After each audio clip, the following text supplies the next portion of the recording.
تنوین و نون ساکن ہے نا، تنوین دو زبر دو زیر دو پیش کو پڑھیں گے کیسے تنوین کو؟ تنوین اور نون ساکن کی آواز یکساں ہوتی ہے، یہ تو پڑھا ہے، تنوین اور نون ساکن کو نرم آواز کے ساتھ جلدی ادا کریں، یہ قاعدہ بتا دیا تھا نا۔ جس حرف کے اوپر جزم ہو اس کو کیا کہتے ہیں؟ جزم والے حرف کو کیا کہتے ہیں؟ ساکن۔ میں نے بتایا تھا نا، جب بھی کسی بھی حرف کے اوپر چاہے وہ جیم ہو، الف ہو، با ہو، تا ہو، الف سے لے کے یا تک جس کے اوپر جزم ہوگا اس کو کیا کہیں گے؟ ساکن۔ اب یہ کیا ہے؟ یہ کیا بنے گا؟ با ساکن۔ ایسے ہی تا ہے، تا ساکن، جیم ساکن، الف ساکن، سین ساکن۔ جس حرف کے اوپر جزم ہوگی اس کو کیا کہیں گے؟ ساکن۔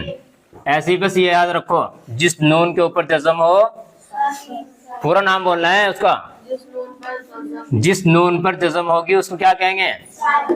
اور ساکن تو سارے ہو رہے ہیں، ساکن تو تم پورے وہ لے لو گا، الف سے لے کے یا تک کا، یہاں سے لے کے جس کے اوپر جزم ہوگی الف سے لے کے یا تک کیا ہوں گے؟ سب ساکن ہوں گے، لیکن ان کا الگ نام کیا ہے؟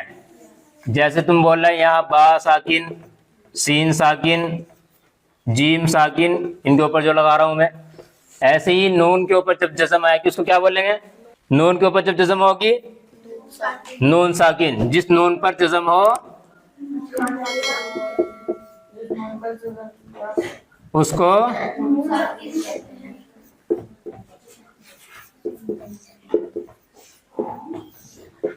نون ساکن کہتے ہیں۔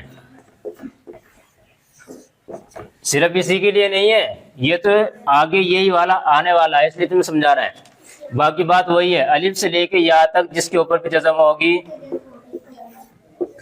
کیا ہوں گے؟ سب ساکن ہوں گے، اپنے اپنے نام کے ساتھ سب کیا ہوں گے؟ ساکن ہوں گے۔ جیسے یا کے اوپر جزم ہے یا ساکن، جیم کے اوپر جزم ہے جیم ساکن، تا کے اوپر جزم ہے تا ساکن، سارے ایسے چلیں گے۔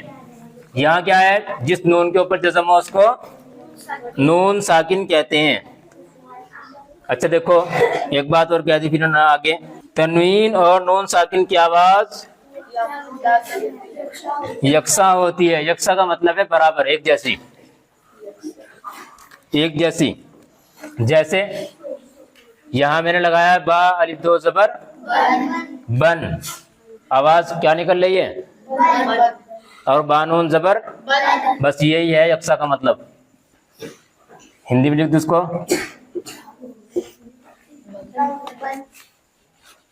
اور اسی ہندی میں کریو،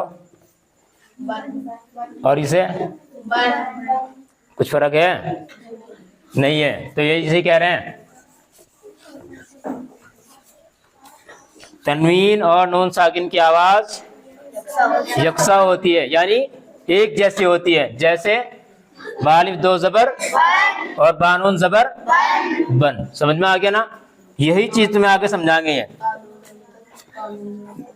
لے کے یہاں سے اوپر سے تا الف دو زبر تن سے آخر تک دال نون پیش دون تک سب ایک دوسرے کے مشابہ، ایک دوسرے کے جیسے ہیں۔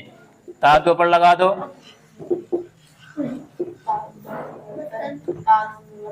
کیا ہے؟ تا الف دو زبر تا نون زبر، یہ بھی ایسے ہی ہے، اور ایسے ہی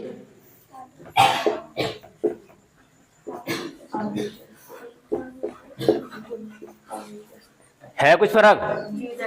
سا دو پیش سا نون پیش، بس یہی جو آواز نکلی ہے کیا ہے؟ یکساں۔ یکساں کا مطلب یہی ہے، جیسے یہاں لکھا ہوا ہے جیسے با الف دو زبر بن برابر ہے بانون زبر بن کے،